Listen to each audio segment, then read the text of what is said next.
Hello students, welcome to Chaturvedi coaching classes. मैं R L. Chaturvedi, assistant professor of chemistry. तो students, आज के इस लेक्चर में मैं आप लोगों के सामने डिस्कशन करूंगा बीएससी थर्ड ईयर के केमिस्ट्री के सिलेबस के बारे में। और आज के इस लेक्चर में मैं आप लोगों के लिए बीएससी थर्ड ईयर के कंप्लीट सिलेबस को बता दूंगा।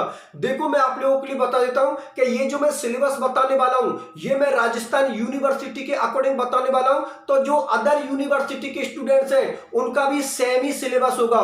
बस डिफरेंस इतना हो सकता है कि माना कि कोई यूनिट राजस्थान यूनिवर्सिटी में पहली है, तो हो सकता है वो अदर यूनिवर्सिटी के स्टूडेंट्स की दूसरी या तीसरी यूनिट हो सकती है। मतलब टॉपिक आप लोगों के बिल्कुल समान होंगे, बस डिफरेंस इतना हो सकता है कि माना कि कोई यूनिट राजस्थान यूनिवर्सिटी में पहली हुई, तो हो सकता है वो अदर यूनिवर्सिटी के स्टूडेंट्स की दूसरी या तीसरी यूनिट हुई। ठीक है ना? तो आप लोगों के टॉपिक तो बिल्कुल समान होंगे, तो सभी यूनिवर्सिटी के स्टूडेंट्स इस सिलेबस को देख सकते हैं, क्योंकि आप लोगों के टॉपिक सभी के सेम है। चलो ठीक है, बहुत अच्छी बात है। मैं आप लोगों के लिए सिलेबस बता देता हूं। तो देखो, सिलेबस को बताने से पहले मैं आप लोगों के लिए बता देता हूं कि जिन स्टूडेंटों ने अब तक इस YouTube चैनल को सब्सक्राइब नहीं किया है, वो सभी स्टूडेंट्स इस YouTube चैनल को सब्सक्राइब कर देना, वीडियो को लाइक कर देना, और जितने भी आप लोगों के फ्रेंड हैं, उन सभी फ्रेंड के बीच में आप लोगों को इसकी लिंक को शेयर कर देना, जिससे ज्यादा से ज्यादा स्टूडेंट्स इस YouTube चैनल से जुड़ सके। मैं थोड़ी देर वेट कर लेता हूं, आप चैनल सब्सक्राइब कर दो।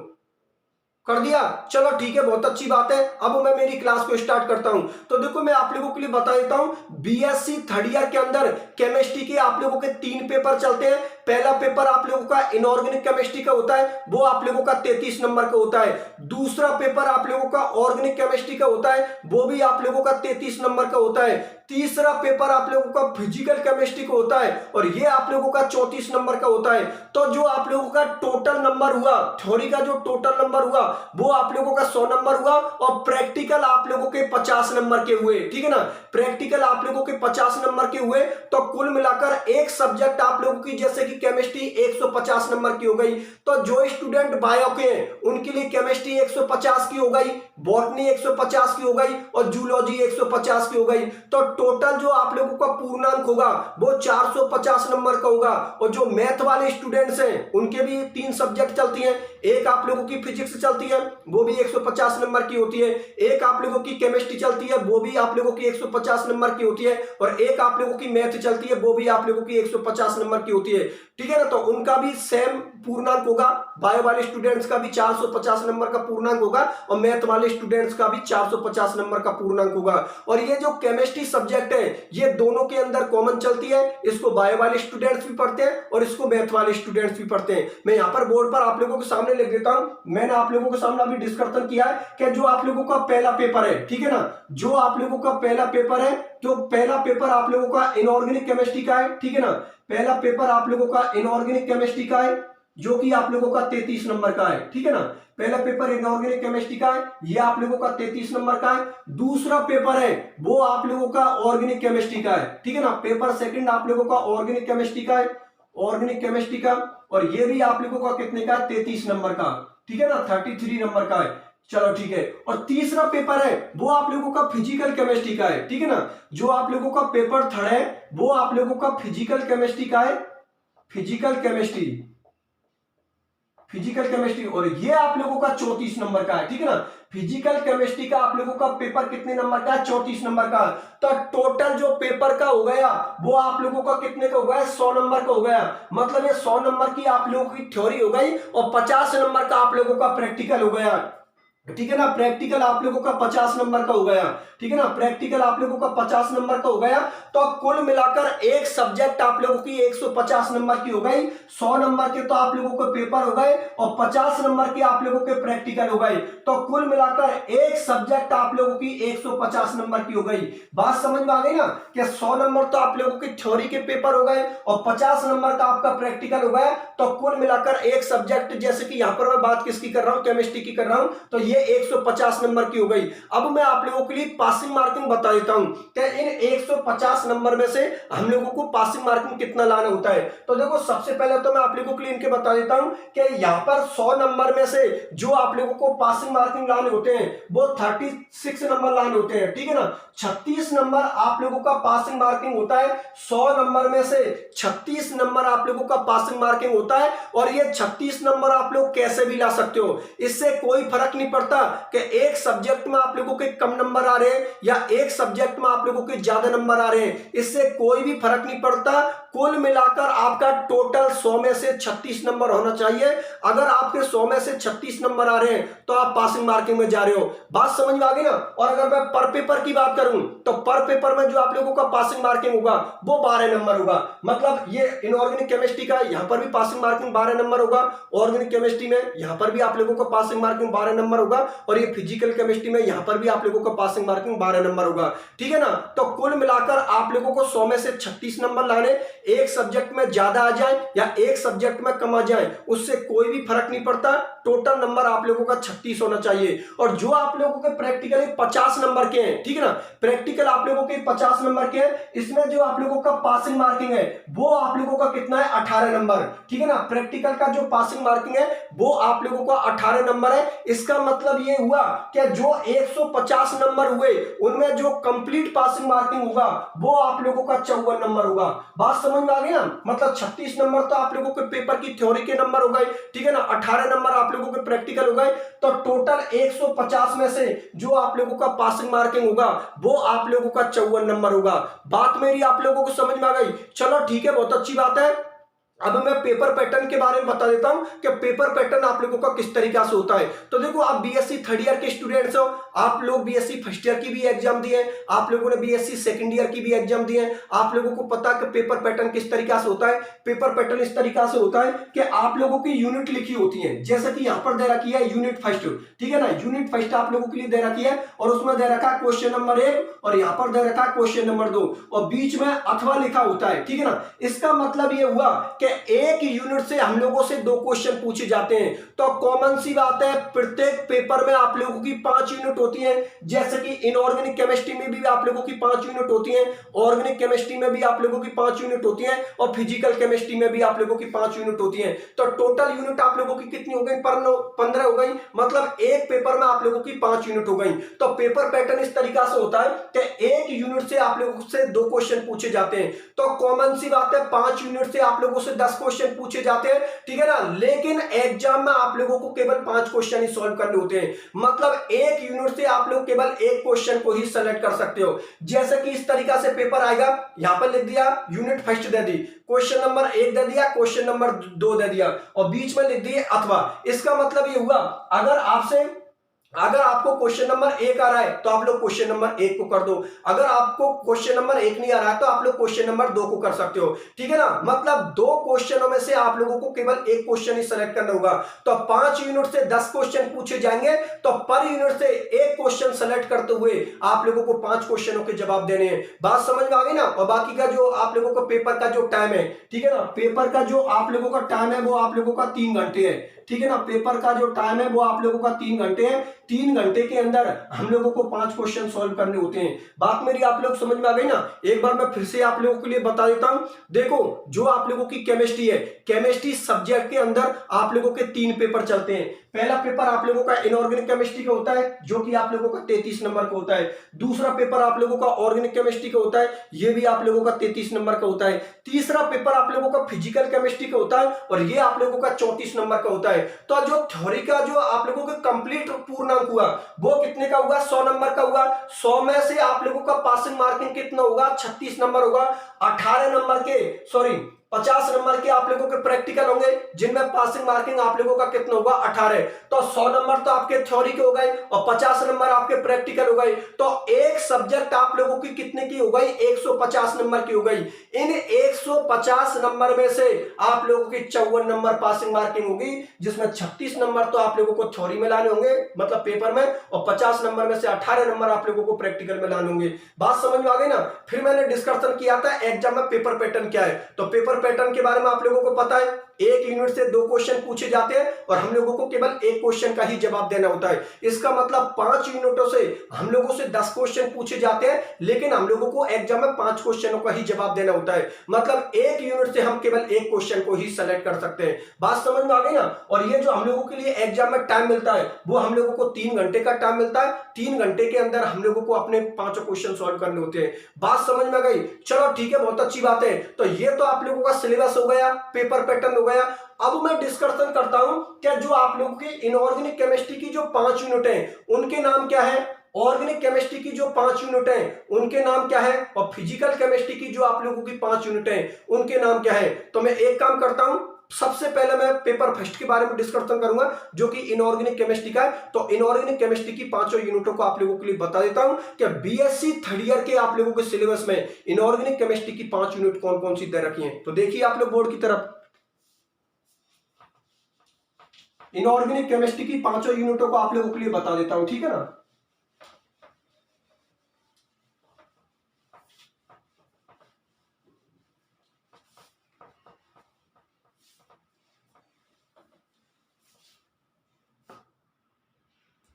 तो देखो इनऑर्गेनिक केमिस्ट्री का आप लोगों का पेपर फर्स्ट है, तो यहां पर लिख देता हूं पेपर फर्स्ट, पेपर फर्स्ट, और ये पेपर फर्स्ट है आप लोगों का इनऑर्गेनिक केमिस्ट्री का, इनऑर्गेनिक केमिस्ट्री, ठीक है ना, इनऑर्गेनिक केमिस्ट्री। तो इनऑर्गेनिक केमिस्ट्री की 5 यूनिट कौन कौन सी है उनको आप लोगों के लिए सामने लिख देता हूं। तो देखो जो आप लोगों की यूनिट फर्स्ट है, यूनिट फर्स्ट का नाम है कठोर एवं मृदु, कठोर एवं मृदु, कठोर एवं मृदु, कठोर एवं मृदु, अम्ल एवं क्षार, अम्ल एवं क्षार, कठोर एवं मृदु, अम्ल एवं क्षार, मतलब hard and soft, acid and base, जिसको हम HACCP भी बोलते हैं। बात मेरी आप लोग समझ में आ गई ना। इनऑर्गेनिक केमिस्ट्री की पहली यूनिट का नाम है कठोर एवं मृदु, अम्ल एवं क्षार, मतलब hard and soft, acid and base. चलो ठीक है।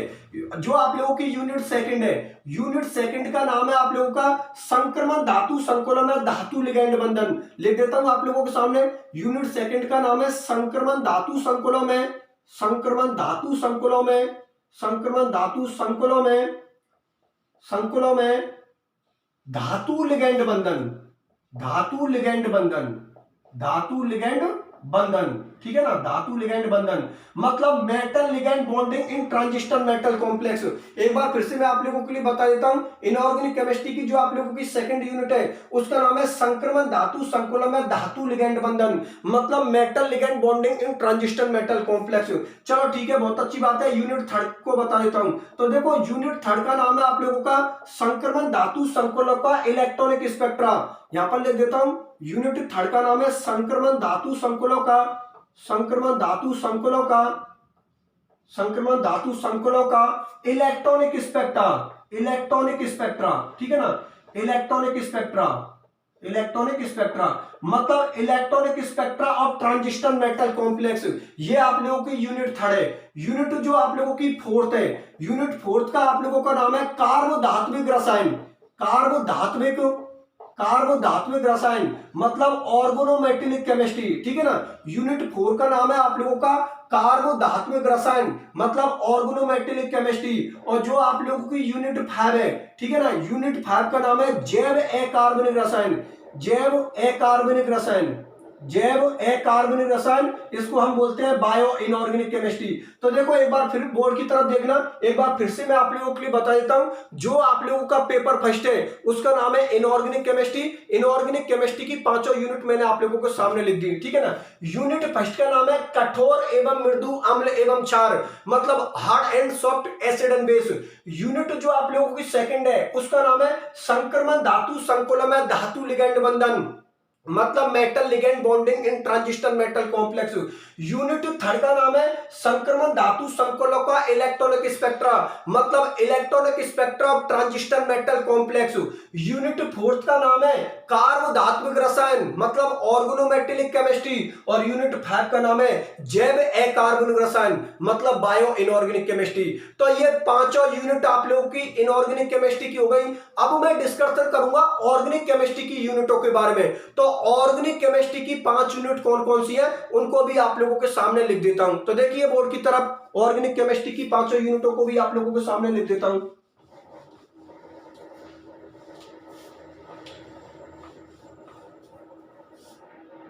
तो देखो पेपर सेकंड आप लोगों का ऑर्गेनिक केमिस्ट्री का है, मैं यहां पर लिख देता हूं।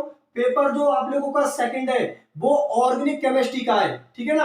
ऑर्गेनिक केमिस्ट्री मतलब कार्बनिक रसायन, ऑर्गेनिक केमिस्ट्री मतलब कार्बनिक रसायन, ये आप लोगों का पेपर सेकंड हो गया, ठीक है ना। तो ऑर्गेनिक केमिस्ट्री की भी 5 यूनिटों को मैं आप लोगों के सामने लिख रहा हूं। ऑर्गेनिक केमिस्ट्री की जो पहले नंबर की यूनिट है उसका नाम है एनएमआर स्पेक्ट्रोस्कोपी। ठीक है ना, ऑर्गेनिक केमिस्ट्री की जो पहली नंबर की यूनिट है उसका नाम है एनएमआर स्पेक्ट्रोस्कोपी। ठीक है ना, ऑर्गेनिक केमिस्ट्री की जो पहले नंबर की यूनिट है उसका नाम है एनएमआर स्पेक्ट्रोस्कोपी।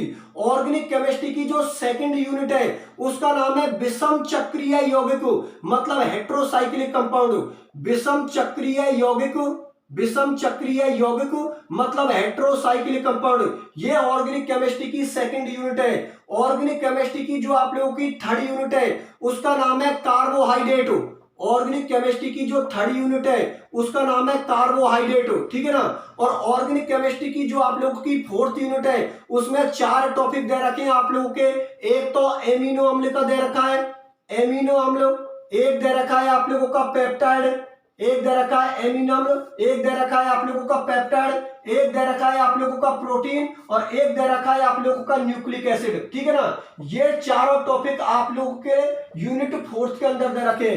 एक बार फिर से आप लोगों के लिए बता देता हूं, यूनिट 4 के अंदर आप लोगों के लिए 4 टॉपिक दे रखे हैं। एक एमिनो अम्ल का दे रखा है, एक पेप्टाइड का दे रखा है, एक प्रोटीन का दे रखा है, और एक न्यूक्लिक एसिड का दे रखा है। मैं इन चारों टॉपिकों को आप लोगों के लिए पढ़ाऊंगा। चलो ठीक है, यूनिट 5 का जो आप लोगों का नाम है उसका नाम है बहुलक मतलब पॉलीमर। ठीक है ना, यूनिट 5 में आप लोगों के लिए क्या दे रखा है, बहुलक मतलब पॉलीमर। तो देखो एक बार बोर्ड की तरफ देखना, मैं दोबारा से आप लोगों के लिए बता देता हूं। जो ऑर्गेनिक केमिस्ट्री का आप लोगों का पेपर है वो आप लोगों का सेकंड पेपर है। ऑर्गेनिक केमिस्ट्री की 5 यूनिटों को मैंने आप लोगों के सामने लिख दिया।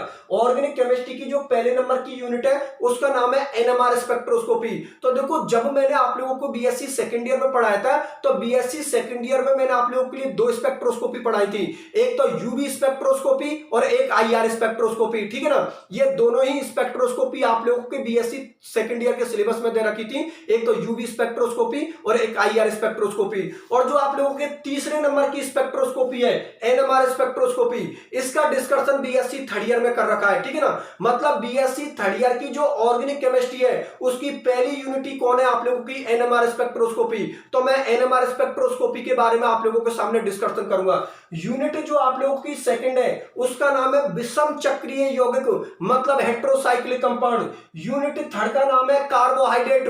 यूनिट फोर्थ के अंदर आप लोगों के 4 टॉपिक दे रखे हैं, एक तो आप लोगों का एमिनो एसिड दे रखा है, एक आप लोगों का पेप्टाइड दे रखा है, एक प्रोटीन दे रखा है और एक न्यूक्लिक एसिड दे रखा है। और इन चारों ही टॉपिकों से एग्जाम में क्वेश्चन पूछे जाते हैं, तो मैं आप लोगों के लिए चारों ही टॉपिकों को करवाऊंगा। मैं आप लोगों को एमिनो एसिड भी पढ़ाऊंगा, मैं आप लोगों को पेप्टाइड भी पढ़ाऊंगा, मैं आप लोगों को प्रोटीन भी पढ़ाऊंगा और मैं आप लोगों को न्यूक्लिक एसिड भी पढ़ाऊंगा। ठीक है ना, और यूनिट 5 के अंदर जो आप लोगों को दे रखा है वो क्या दे रखा है, बहुलक मतलब पॉलीमर। यूनिट 5 का नाम क्या है, बहुलक मतलब पॉलीमर। बात समझ में आ गई ना।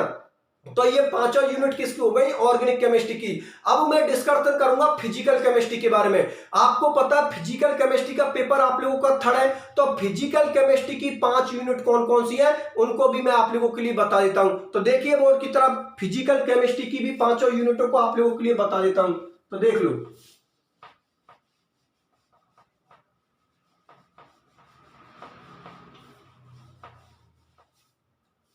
तो देखो पेपर थर्ड आप लोगों का फिजिकल केमिस्ट्री का है, मैं यहां पर लिख देता हूं। जो आप लोगों का पेपर थर्ड है, ठीक है ना, वो आप लोगों का फिजिकल केमिस्ट्री का है। ठीक है ना, फिजिकल केमिस्ट्री मतलब भौतिक रसायन, फिजिकल केमिस्ट्री मतलब भौतिक रसायन। ठीक है ना, ये आप लोगों का पेपर थर्ड है। तो फिजिकल केमिस्ट्री की 5 यूनिटों को मैं आप लोगों के सामने लिख देता हूं।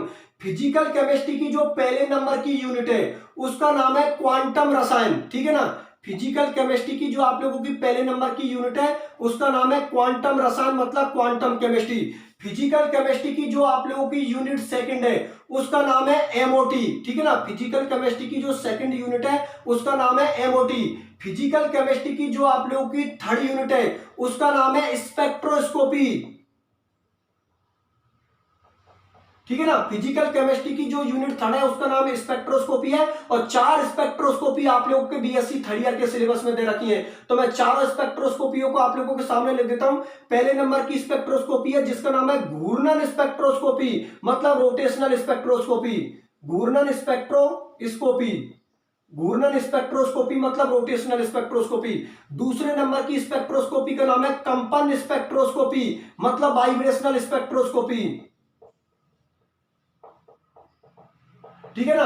दूसरे नंबर की स्पेक्ट्रोस्कोपी जो आप लोगों के सिलेबस में दे रखी है उसका नाम है कंपन स्पेक्ट्रोस्कोपी, मतलब वाइब्रेशनल स्पेक्ट्रोस्कोपी।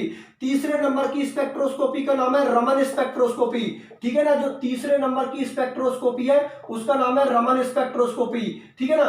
और जो आप लोगों के लिए चौथे नंबर की स्पेक्ट्रोस्कोपी आप लोगों के सिलेबस में दे रखी है उसका नाम है इलेक्ट्रॉनिक स्पेक्ट्रोस्कोपी, इलेक्ट्रॉनिक स्पेक्ट्रोस्कोपी, ठीक है ना। ये आप लोगों के चौथे नंबर की यूनिट है इलेक्ट्रॉनिक स्पेक्ट्रोस्कोपी, ये आप लोगों की फिजिकल केमिस्ट्री की चौथे नंबर की यूनिट है। चलो ठीक है, ठीक है ना। अब मैं आप लोगों के लिए फिजिकल केमिस्ट्री की चौथे नंबर की यूनिट के बारे में बता देता हूं। तो देखो मैं यहां पर लिख देता हूं, जो आप लोगों की फिजिकल केमिस्ट्री की चौथे नंबर की यूनिट है उसका नाम है प्रकाश रसायन, मतलब फोटोकेमिस्ट्री, प्रकाश रसायन मतलब फोटोकेमिस्ट्री। और फिजिकल केमिस्ट्री की जो आप लोगों की यूनिट नंबर 5 है उसका नाम है विलयन मतलब सॉल्यूशन। बात मेरी आप लोग समझ में आ गई ना। एक बार फिर से मैं आप लोगों के लिए बता देता हूं, देखो मैं आप लोगों के लिए बता देता हूं, जो फिजिकल केमिस्ट्री का आप लोगों का पेपर है ये आप लोगों का पेपर 3 है, ठीक है ना। फिजिकल केमिस्ट्री की पांचों यूनिटों को मैंने आप लोगों के सामने लिख रखा है, मैं पांचों यूनिटों को एक बार फिर से आप लोगों के लिए बता देता हूं।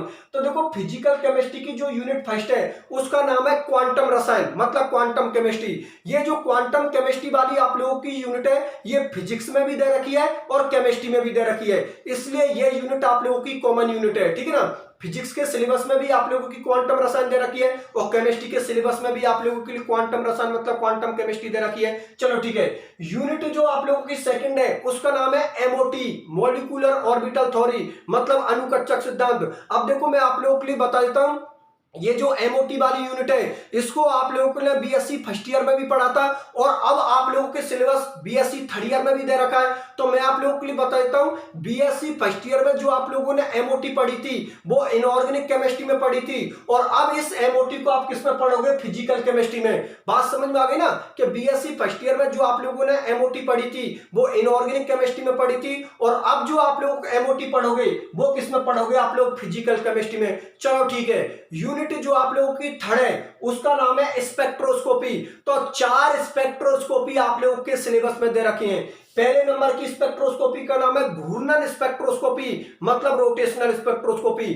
दूसरे नंबर की स्पेक्ट्रोस्कोपी का नाम है कंपन स्पेक्ट्रोस्कोपी मतलब वाइब्रेशनल स्पेक्ट्रोस्कोपी। तीसरे नंबर की स्पेक्ट्रोस्कोपी का नाम है रमन स्पेक्ट्रोस्कोपी और चौथे नंबर की स्पेक्ट्रोस्कोपी का नाम है इलेक्ट्रॉनिक स्पेक्ट्रोस्कोपी। देखो मैं आप लोगों के लिए बता देता हूं कि जो एनएमआर स्पेक्ट्रोस्कोपी है, ठीक है ना, बीएससी सेकंड ईयर में मैंने आप लोगों के सामने डिस्कशन किया था यूवी स्पेक्ट्रोस्कोपी के बारे में और आईआर स्पेक्ट्रोस्कोपी के बारे में। और बीएससी थर्ड ईयर में जो ऑर्गेनिक केमिस्ट्री में जो अभी बताया मैंने आप लोगों के लिए कि ऑर्गेनिक केमिस्ट्री की पहली यूनिट ही आप लोगों की कौन है, एनएमआर स्पेक्ट्रोस्कोपी। तो यूवी स्पेक्ट्रोस्कोपी, आईआर स्पेक्ट्रोस्कोपी और एनएमआर स्पेक्ट्रोस्कोपी ये ऑर्गेनिक केमिस्ट्री के सिलेबस में दे रखे हैं और फिजिकल केमिस्ट्री के जो आप लोगों के सिलेबस में दे रखे हैं वो ये चारों स्पेक्ट्रोस्कोपी दे रखी है और चारों ही स्पेक्ट्रोस्कोपी से आप लोगों से एग्जाम में क्वेश्चन पूछा जाता है। तो मैं इन चारों स्पेक्ट्रोस्कोपियों को आप लोगों के लिए पढ़ाऊंगा। बात समझ में आ गई? चलो ठीक है, बहुत अच्छी बात है। फिजिकल केमिस्ट्री की यूनिट 4 है उसका नाम है प्रकाश रसायन मतलब फोटोकेमिस्ट्री और फिजिकल केमिस्ट्री की जो आप लोगों की यूनिट नंबर 5 है उसका नाम है विलयन मतलब सॉल्यूशन। तो ये पांचों यूनिट आप लोगों की फिजिकल केमिस्ट्री की कंप्लीट होती हैं, ठीक है ना। और इसी के साथ आज के इस लेक्चर में मैंने बीएससी थर्ड ईयर का कंप्लीट आप लोगों के लिए सिलेबस बता दिया। सिलेबस आप लोगों का क्या था, पेपर पैटर्न आप लोगों का क्या था, ठीक है ना। और आप लोगों के जो 3 पेपर होते हैं इनऑर्गेनिक केमिस्ट्री, ऑर्गेनिक केमिस्ट्री और फिजिकल केमिस्ट्री की, उनकी यूनिट क्या क्या है, उनके नाम क्या क्या है, सारी चीजें मैंने आप लोगों के सामने एक्सप्लेन कर दी। बात मेरी आप लोग समझ में आ गई? ठीक है स्टूडेंट, तो आज के इस लेक्चर में मैंने आप लोगों के लिए बीएससी थर्ड ईयर का कंप्लीट सिलेबस बता दिया। अब अगले लेक्चर में मैं आप लोगों के लिए बीएससी थर्ड ईयर की रेगुलर क्लासों को चालू कर दूंगा। तो ठीक है स्टूडेंट्स, जुड़े रहिए मेरे साथ, मिलता हूं अगले लेक्चर में। धन्यवाद।